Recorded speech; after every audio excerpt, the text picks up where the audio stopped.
Kom ons sluit ons oor, dan bid ons saam. Hemelse Vader, God drie-enig, Vader, Seun en Heilige Gees, ons kom in ootmoed voor U vanmôre.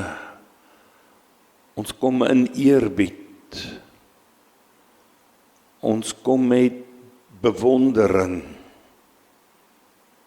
voor U in hierdie oomblikke. En ons kom onsself aan U wy.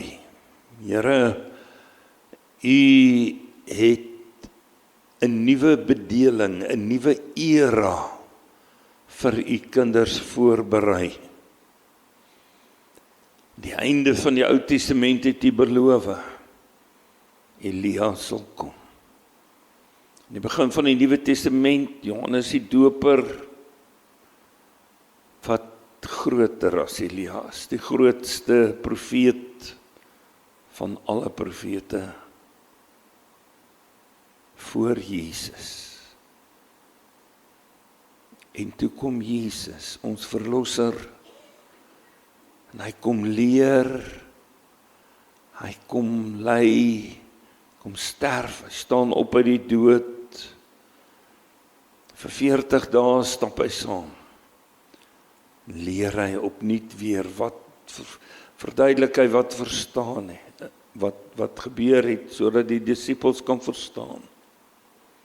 Sodat almal kan verstaan. Here, toe vaar U op, en U stort die Heilige Gees uit, 10 dae later. En vandag kan ons dit vier. Vandag kan ons terugkyk na daardie dag, en ons kan lees daarvan, soos Johannes dit beskryf, Lukas dit vir ons beskryf, en ons kan die werking van die Gees vandag in ons lewens ervaar. Dankie Here, ons wil U wat op Pinksterdag gekom het met krag en vuur nooi. Kom ook nou in hierdie oomblik tot ons. Maak ons harte ontvanklik vir U woord. Maak ons ore oop om U stem te hoor.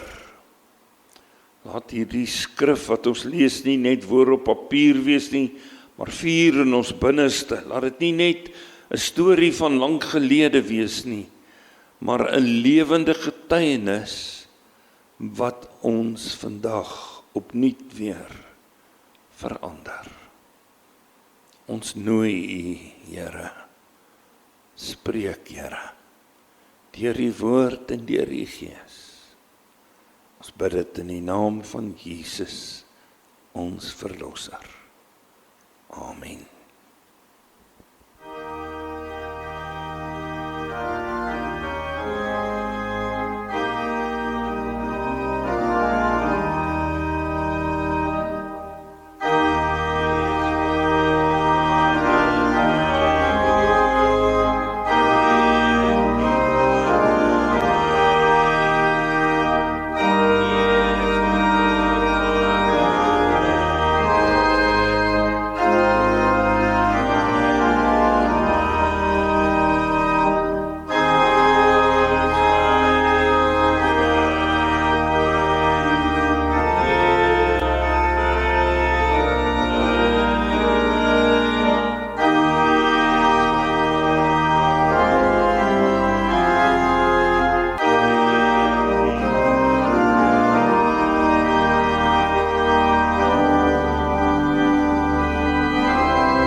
Sit die afgelope week, maandag tot donderdag, dan so 'n reeks boodskapies, Pinksterdienste gehou. Die oorhoofse tema was die doop met die Gees van Christus. Maandag gefokus op God drie-enig. Dinsdag gefokus op die verhouding tussen Christus en die Gees. Woensdag die verhouding tussen die Gees en ons en ook die wêreld. En donderdag die grootste van alles, die feit dat met die uitstorting van die Gees 'n nuwe, God se nuwe wêreld aangebreek het. Dit is op die forumgroepe in PDF lertjies. As u nie op 'n forumgroep is nie, asseblief kontak die forumleier en kom op die groepe, kry die inligting. Ons lees uit Handelinge 2, gaan van vers 1 af lees. Toe die dag van die Pinksterfees aanbreek, was hulle almal op een plek bymekaar. Onverwags het daar uit die hemel 'n geluid soos die van 'n kragtige stormwind opgeklink en dit het die hele huis gevul waar hulle gesit het. Tonge asof van vuur dan hulle verskyn, verdeel en op elkeen van hulle neergedaal. Almal is vervul met die Heilige Gees en het in ander tale begin praat, soos die Gees aan hulle gegee het om hardop uit te spreek. Destyds het daar vrome Jode uit elke nasie onder die hemel in Jerusalem gewoon. Toe daar die geluid opklink, het die menigte saamgedrom en was hulle verward, omdat elkeen gehoor het hoe daar in sy eie taal gepraat word. Verstom en verbaas het hulle gevra, kyk, is almal wat daar praat dan nie Galileërs nie? Hoe hoor elkeen van ons hulle dan praat in die taal waarmee ons groot geword het? Ons, Parthe en Meders, Elamiete, inwoners van Mesopotamië, Judea, Kappadosie, Pontus, Asië, Frigië, Pamfilië, Egipte en streke van Libië, die omgewing van Sirene, Romeine wat hier vertoef, Jode en Proseliete, mense van Kreta en Arabiere, ons hoor hulle in ons eie taal oor die groot dade van God praat. Almal was verstom en verward, net met mekaar gevra, wat beteken dit tog? Ander weer het spottend gesê, hulle is vol soetwyn. Tot daar, ons skriflesing. Ons het so 'n paar Sondae gelede, die gedeelte net hierna, oor gepreek, waar Petrus opgestaan het en sy eerste groot preek gelewer het, vir hulle sommer dadelik gesê, kyk, hulle is nie vol soetwyn nie. Dis nou maar eers 9:00 in die oggend. En hierdie is iets wat God doen en waar hy met daardie eerste preek, met die aanhoor daarvan, meer as 3000 tot bekering gekom het. Vandag vier ons Pinksterdag, Pinksterfees, die dag waarop die Heilige Gees uitgestort is, die dag waarop die kerk gebore is, die dag waarop God se teenwoordigheid soos 'n vuur deur hierdie wêreld begin beweeg het. Daar was 'n tyd voor dit, iemand skryf dit so mooi, daar was 'n tyd voor hierdie dag, toe mense die taal van die hemel nie verstaan het nie. Maar op Pinksterdag het God begin praat in elke mens se moedertaal. Dis nie net 'n wonder nie, dis 'n wending in die geskiedenis van die mensdom.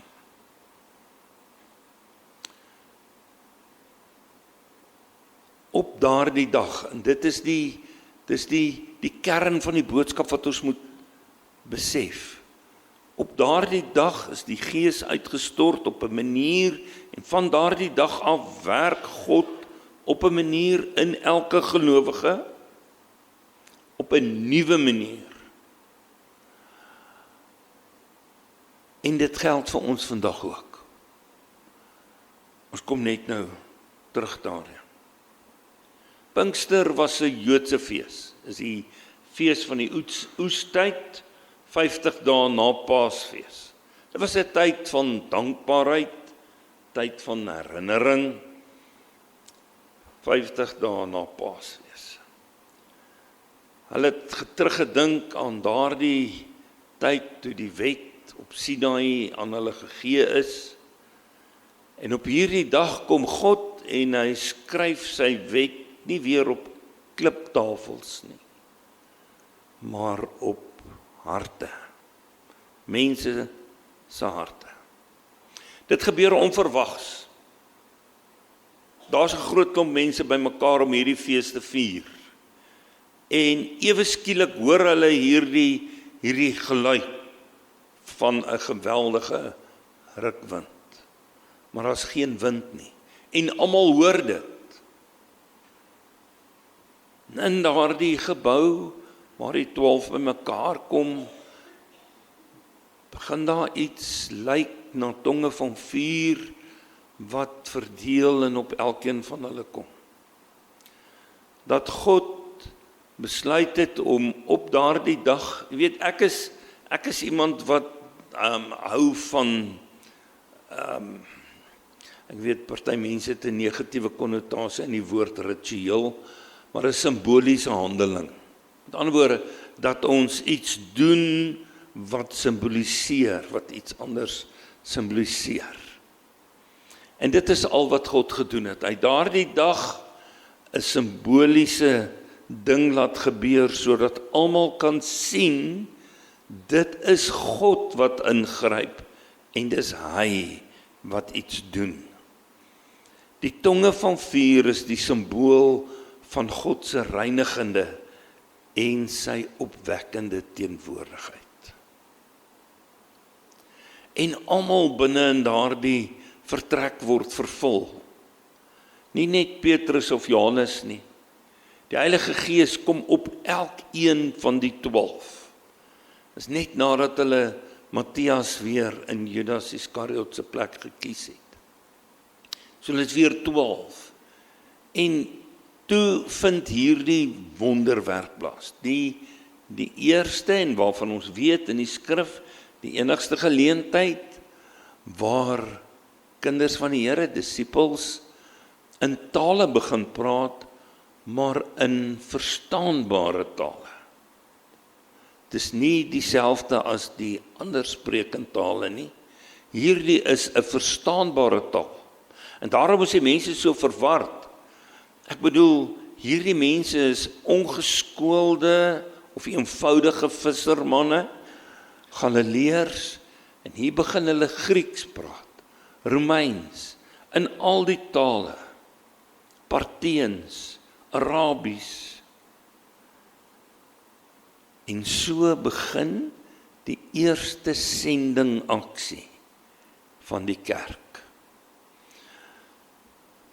Dit is vir my so mooi, so uiters spesiaal, dat wanneer ek sendingwerk doen, wanneer ek evangelisasiewerk doen, wanneer ek iemand van die Here vertel, en daardie persoon in kontak kom met Christus deur die woord, die Heilige Gees ook in sy of haar lewe begin werk, dan is ek 'n direkte volgeling, stap ek in die voetspore van dit wat God daardie dag gedoen het. En God praat vandag nog steeds met mense in hulle eie taal. Nie net in hulle eie taal nie, maar ook in hulle hartstaal. Met ander woorde, ons het die geleentheid en ons aanvaar dit so as vanselfsprekend. Ek wonder as ons hier anders sou opsteek. Wie het 1 Afrikaanse Bybel in die huis? Wie het 2? Wie het 3? Wie het 4? Ons het 'n Bybel hiervoor, ek het my stilte tyd Bybel, ek het hierdie Bybel, die familiebybel het daar in die voorkamer, wat ook al. Ons aanvaar dit dikwels soos vanselfsprekend dat ons Bybels het en dat die Bybel in Afrikaans is. En dit is, ons gaan net nou, gaan ek 2 terme gebruik. Dit is iets bonatuurliks wat God doen en dit is wat ons moet begryp. Ek wil vir u vra, raak u opgewonde oor Pinkster? Of nie? Is Pinkster maar net nog deel van die kerklike jaar? Dit is verskriklik spesiaal. God kom en hy werk op 'n bonatuurlike manier in mense, dis hoekom ons praat, dis hoekom ons sê, hy praat mense se hartstaal. Hy praat, as hy Afrikaans is, in Afrikaans, maar dieper as wat Afrikaans kan kom. Hy praat daar binne in die ander persoon se hart, waar net hy kan kom. En so begin die kerk. Wat vir my so mooi is, ek het 'n term wat ek baie lank gelede laas gehoor het. Die term onderpand. Ek vra vir so 'n paar mense, wat is 'n onderpand? Ek dink as ek nou vir julle vra, wat is 'n onderpand? Die wat regtig weet wat laande gaan opsteek, dis net so 1 of 2 kies. Want ons gebruik nie meer die woord nie. Ons gebruik eerder die woord van 'n deposito of 'n lay-by of so iets. 'n Onderpand is 'n paaiement of 'n deposito. Dis 'n waarborg dat ek iets wil koop en dat ek dit ernstig bedoel, dat ek solank hierdie geld gee, sodat ek op die ou einde, wanneer ek daartoe in staat is, dit binne my vermoë is, die volle prys kan betaal. In die tweede plek is 'n onderpand nie alleen die waarborg van die betaling nie, maar dis ook 'n deel van die betaling. Kom ons maak dit sommer nou dadelik van toepassing op die Heilige Gees. Die Here gee sy Gees, hy gee Christus se Gees word uitgestort as deposito, as onderpand, sodat ons weet, ons is op pad daar na iets groters toe.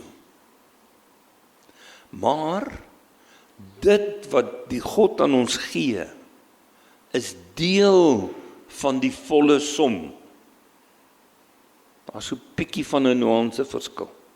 En in die derde plek is dit ook dieselfde as die volle som.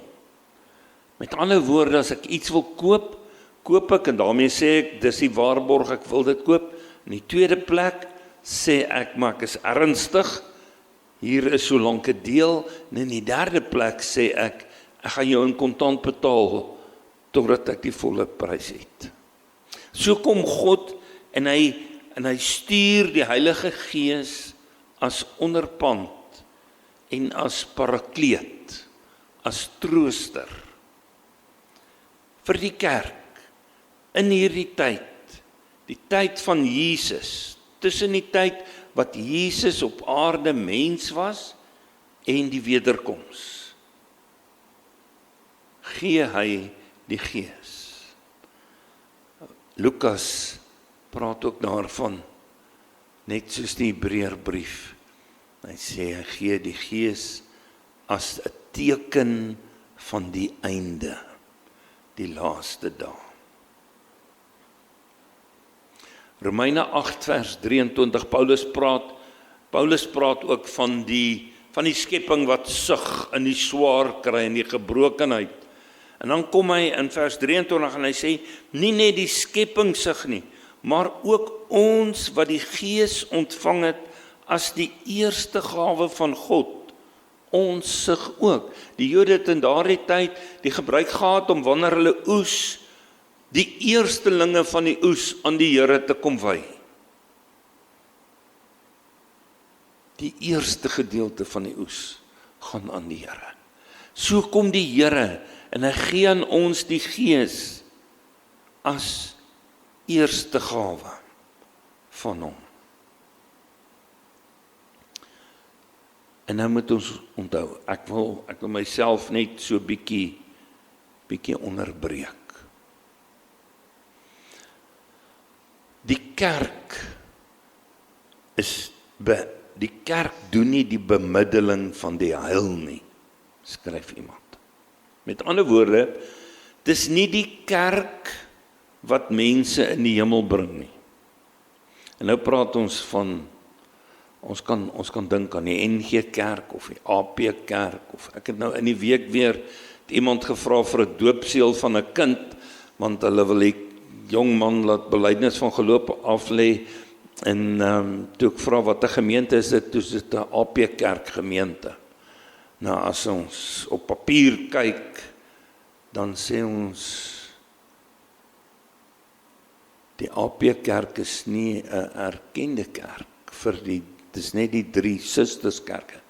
Dan, as ons daarvan praat ons van 3 stiefsissies, want hulle is baie keer nader aan stiefsusters en bietjie grommerig vir mekaar. Maar die ander kerke is nie erkende kerke nie. So streng gesproke, wanneer jy na so 'n kerk toe gaan het en jy wil weer terugkom en die kerk toe, moet jy van vooraf belydenis van geloof aflê. Hoor mooi, iets van myself. Hierdie is nie 'n dominee wat kerk speel nie. Hierdie is 'n dominee wat glo, soos wat die Heilige Gees op Pinksterdag uitgestort is, op 'n verskeidenheid, op almal wat die naam van die Here aanroep, almal wat in Jesus Christus glo, maak nie saak in watter kerk hulle behoort nie. Die Gees is die bemiddelaar van die heil. Christus is die verlosser. Maak nie saak in watter kerk ek behoort nie. So moet asseblief nie net met NG ouens praat. En as jy hoor hulle is doppers, dan sê jy nee, daar's nie hoop vir jou nie. Ons getuig teenoor almal. Die verhoogde Jesus self skenk die heil deur dat hy die Gees uitstort deur middel van die verkondiging van die evangeliewoord. Hy is deur die Gees die aktiewe versorger en herder van sy kerk.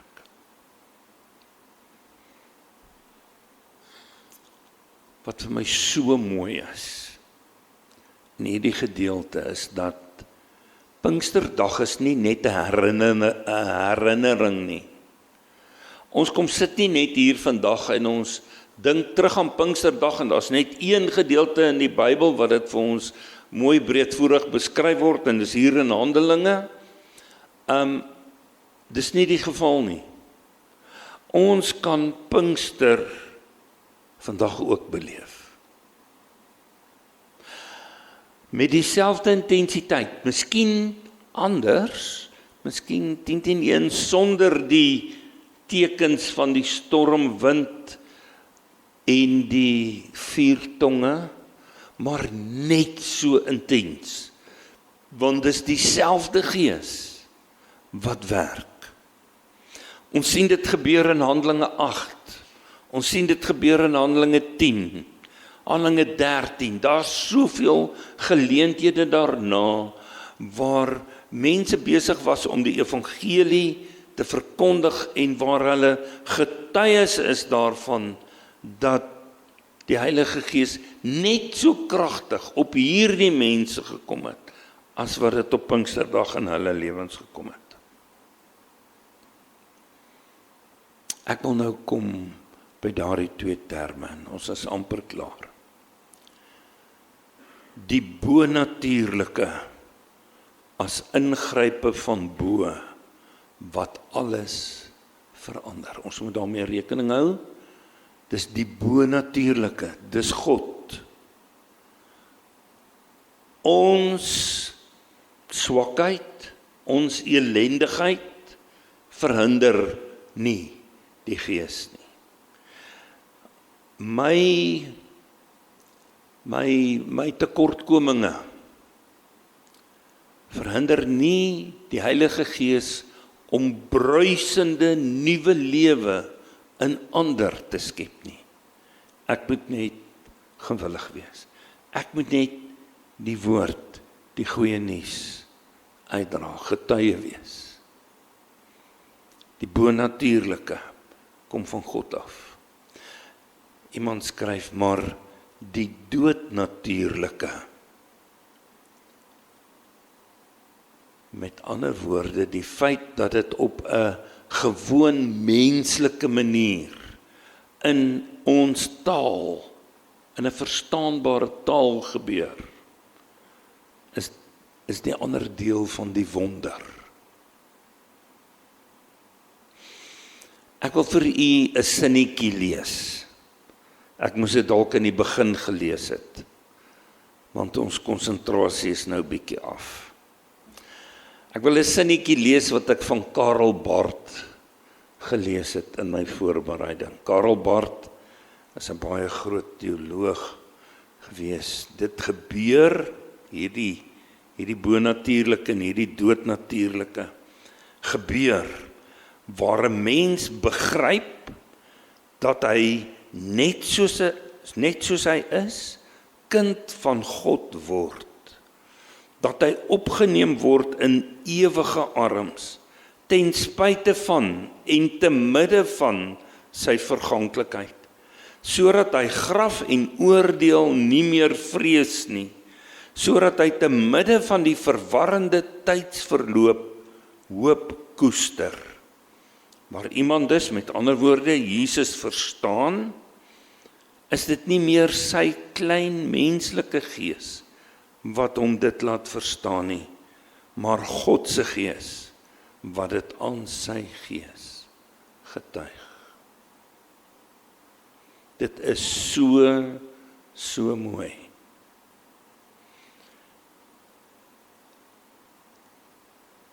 God wat deur sy Gees op hierdie bonatuurlike manier in ons kom werk. Ek sluit af met die teksvers wat ek donderdag afgesluit het met die Pinksterweek, 1 Petrus 4. Petrus sê, die einde van alles is naby. Daarom moet julle selfbeheers en nugter wees, sodat julle kan bid. Bo alles moet julle mekaar hartlik lief hê, want die liefde bedek baie sondes. Wees gasvry teenoor mekaar sonder om te kla. As goeie bedienaars van die veelvuldige genade van God, moet elkeen, na mate hy 'n genadegawe ontvang het, die ander dien. Amen. Kom ons bid saam.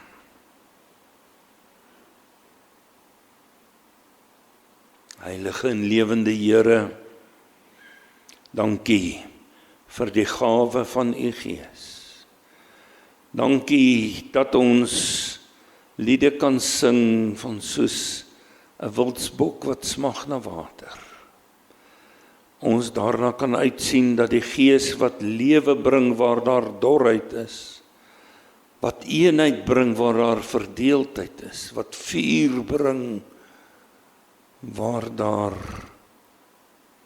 koudheid, laksheid was. Dat ons daarna kan uitsien dat u dit weer in ons lewe sal doen. Here, ons het u woord gehoor. Ons bid dat dit nie net hier in ons ore sal bly nie, dat dit nie net in ons verstand verwerk sal word nie, maar dat dit sal in ons harte wortel skiet. Maak ons draers van u goeie nuus, draers van u gees, draers van u vlam van hoop, getuies van u groot dade. Mense wat praat, nie net met woorde nie, maar met lewens wat wys u lewe en u het ons lief.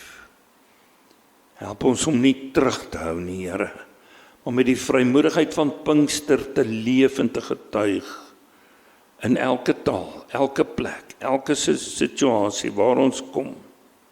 Ons bid, kom, Here Jesus, kom weer. Laat daar die strome van seën oor ons vloei en oor ander spoel.